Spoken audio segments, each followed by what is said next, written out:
we'll go to Russia. Turkey issues Trump with dire fighter jet warning. Turkey has threatened to buy even more Russian jets if President Donald Trump continues his pledge to halt the sale of U.S.-made F-35 stealth fighters. Turkish Foreign Minister Mevlut Cavusoglu issued the ultimatum to President Trump in an attempt to force the Americans' hand over the sale of the fighters, after Mr. Trump blacklisted Ankara from buying them. Mr. Cavusoglu warns Turkey would not bow down to the U.S. and would buy more Russian S-400s if Washington continues to halt the sale of the jets. He told Turkish broadcaster NTV, "If the United States is willing to sell, then we'll buy Patriots. However, if the United States doesn't want to sell, we may buy more S-400s or other systems. If the F-35s don't work out, I will again have to procure the jets I need from elsewhere." Referring to the Russian-made jets, he added, "There are Su-34, Su-57 and others." Continuing his threat, he added, "I will absolutely meet my needs from somewhere until I can produce it myself." The U.S. has attempted to dangle the U.S. Army Patriot systems in front of Turkey to try and distract them from the F-35 stealth fighter jets. The highly advanced Russian-made S-400s are seen as a huge threat to the U.S. as they have the potential to compromise their radar and electronic capabilities. The U.S. fears that in selling Turkey their F-35 jets it would essentially be exploiting any vulnerabilities Washington has to Moscow. The news comes after NATO's had issued a stark warning Russia poses a more assertive threat due to its ever-expanding military.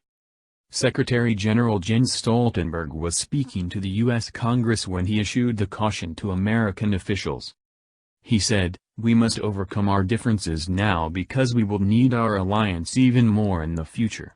We face unprecedented challenges, challenges no one nation can face alone." Mr. Stoltenberg called on Moscow to comply with the Intermediate-Range Nuclear Forces Treaty, which U.S. President Donald Trump plans to withdraw the U.S. from. He added, "NATO has no intention of deploying land-based nuclear missiles in Europe. But NATO will always take the necessary steps to provide credible and effective deterrence." He had been invited to speak as NATO commemorates its 70th anniversary in Washington last week.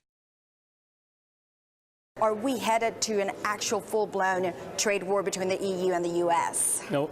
Ultimately, the EU has to retaliate with extra tariffs on US goods, the same amount of money.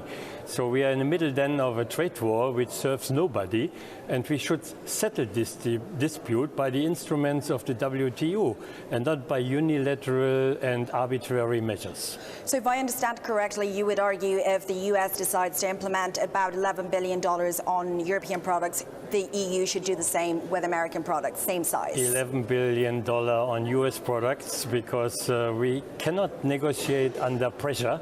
It has to be on a level playing field and with the mechanisms that we have with WTO, and not with the Trump type of pressuring partners that is not going with the EU. Of course, we have started a new approach to have a US-EU trade agreement, but under pressure and with the pistol on the chest, Europe will not negotiate. It's a no-go, and the Parliament, with a large majority, has expressed itself against negotiations under